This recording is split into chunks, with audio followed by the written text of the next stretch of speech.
Muito bem. Hoje se inicia então a COP30, a Cúpula Climática no Brasil. Não é a única questão. Essa começa e termina na Colômbia a cúpula da Comunidade dos Estados Latino-Americanos e Caribenhos, a CELAC. A gente vai desdobrar um contexto que acontece aprofundando o segmento anterior sobre o Panamá. Se você está vendo isso aqui nos cortes, volte e assista o Epoch News inteiro.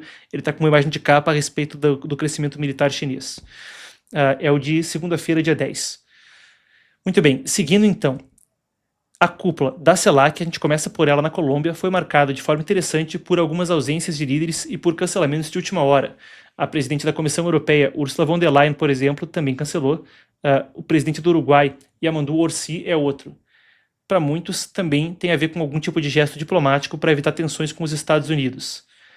Para os dados, esperava-se a presença dos 27 países da União Europeia e dos 33 membros da CELAC, não foi o que aconteceu. Dias antes da abertura, tem um pouco de contexto para entender isso. O presidente colombiano, Gustavo Petro, acusou o governo de Donald Trump de pressionar contra a cúpula.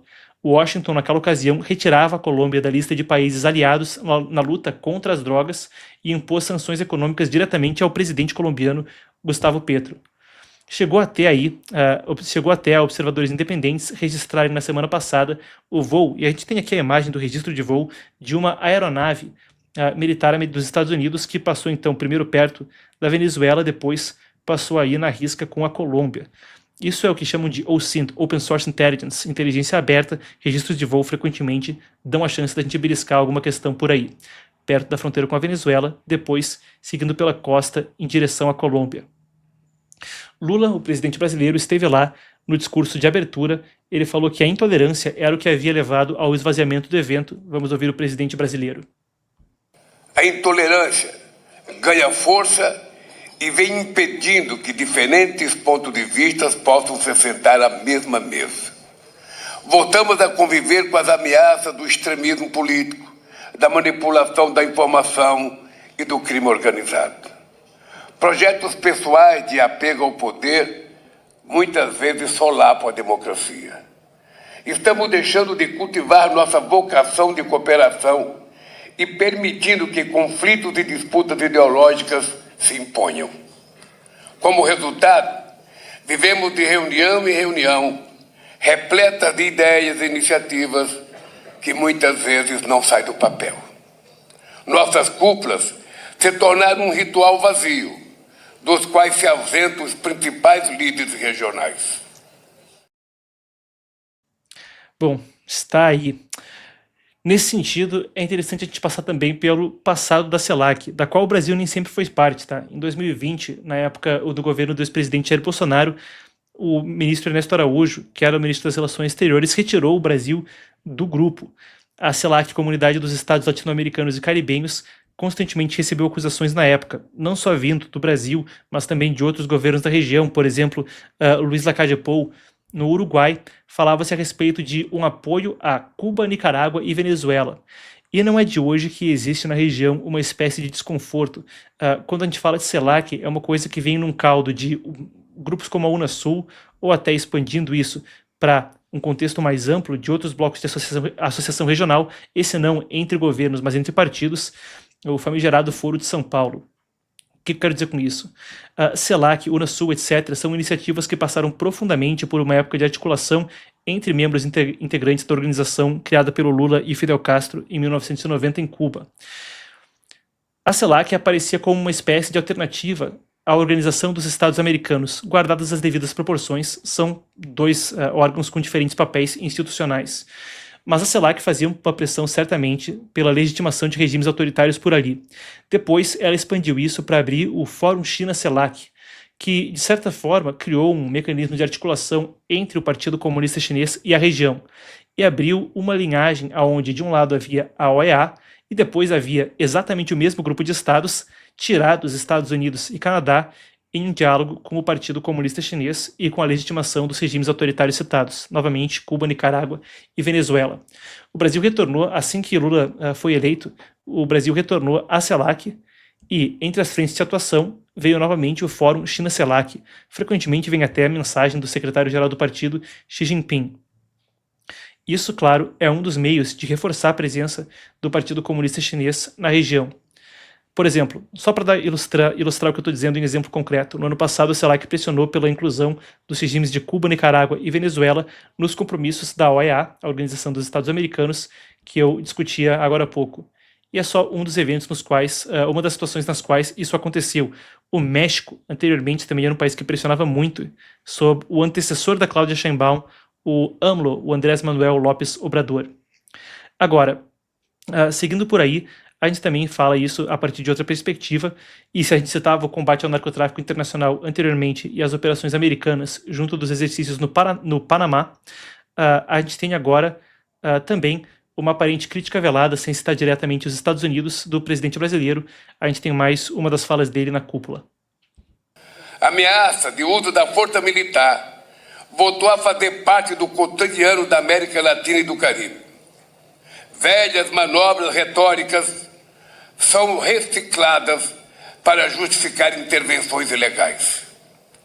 Somos uma região de paz e queremos permanecer em paz. Democracias não combatem o crime violando o direito internacional. A democracia também sucumbe quando o crime corrompe as instituições, esvazia os espaços públicos e destrói famílias e desestrutura negócios. Bom, tá aí a fala então, e claro, isso vem também no contexto onde operações contra o crime organizado não são só coisa empreendida pelos Estados Unidos no Caribe e no Pacífico Oriental, mas em uma breve lista a gente pode falar, claro, de El Salvador, depois Noboa no Equador, Heri no Peru, e por aí vai, até com Paraguai e Argentina falando a respeito do assunto. Por outro lado, se encerra a cúpula da CELAC na Colômbia, a gente tem a abertura hoje da COP30 no Brasil. E aí tem um pronunciamento de Trump que parece, de certa forma, algo direcionado a isso e que também endereça o caldo das tensões que ocorrem na região. A gente tem Donald Trump postando isso aqui nas suas redes sociais. Ele compartilhou uma reportagem da Fox News com críticas à COP30 no Brasil e escreveu o seguinte: eles devastaram completamente a floresta amazônica para construir uma estrada de 4 faixas para os ambientalistas poderem circular. Virou um grande escândalo. Mesmo depois de Lula e Trump terem tido 2 conversas recentes, uma rápida durante a Assembleia Geral da ONU, onde ficou aquela frase famosa do pintou a química, e depois, cara a cara na Malásia, as tarifas impostas pelos Estados Unidos aos produtos brasileiros continuam valendo. Trump chegou a dizer na Malásia que haveria um novo acordo comercial, até agora ainda nada. As críticas de Trump ao desmatamento também se somam à repercussão que há no exterior quanto à COP30 em Belém. A gente trouxe aqui 2 jornais que repercutiram isso no exterior, de forma interessante também, uma amostragem interessante da nossa apuração, porque 2 jornais com uma tendência mais à esquerda e tendem a ter a pauta ambientalista como muito cara. A gente passa aqui pelos 2, o The Guardian do Reino Unido, um fardo pesado. Moradores de Belém foram então evacuados em uma disparada por lucros de aluguéis da COP30. Conforme a cidade brasileira se prepara para receber 50 mil pessoas em delegações, o povo local está sendo empurrado dos seus lares. Depois aqui a gente tem do La Libre da Bélgica. Esse aqui, a apuração vai ter que me ajudar aqui com a tradução. Aí disse: para os mais pobres, a COP30 em Belém é, acima de tudo, uma cortina de fumaça. Também teve destaque pelo IBAMA, ou melhor dizendo, pelo Greenpeace, de que semanas antes do evento o IBAMA aprovou a perfuração de petróleo na bacia amazônica. Para a ONG, a decisão também mancharia o discurso climático. Interessante aí, a COP abril hoje vai até o final do mês, mas sobre esse assunto vale a pena ver isso sob outro prisma também. O assunto é interessante porque, por um lado, parece não agradar aos ambientalistas e vem críticas mesmo de veículos de imprensa e vozes que tendem a ter como muito cara a pauta ambiental. Por outro lado, o atrito com a agenda do presidente americano e, vale dizer, uma das pautas, um dos slogans de campanha de Donald Trump era Drill Baby Drill, perfurar rapaz perfurar em uma tradução livre, com a ideia de que haveria um futuro para os Estados Unidos na energia que seria baseado em combustíveis fósseis. Se você vai mais fundo no movimento MAGA e na direita americana, você vai perceber que existe um livro assim que é epidêmico na direita americana chamado The Fossil Future, o futuro fóssil, que fala a respeito da importância para o governo americano, da importância de repensar a questão da pauta ambiental e traz um contraponto aí de estudos a respeito do assunto quando se fala da questão climática. Seja como for, a gente aguarda para ver, mas indo do fato para análise, até o momento, vozes pró-clima, aparentemente descontentes, e as vozes que tomam combustíveis fósseis com... Como é que eu vou frasear aí o negócio de uma forma que eu consiga me expressar claramente, pessoal? Vozes que têm outra perspectiva, colocaremos dessa forma, aparentemente também discordantes, e um não agrada a ninguém.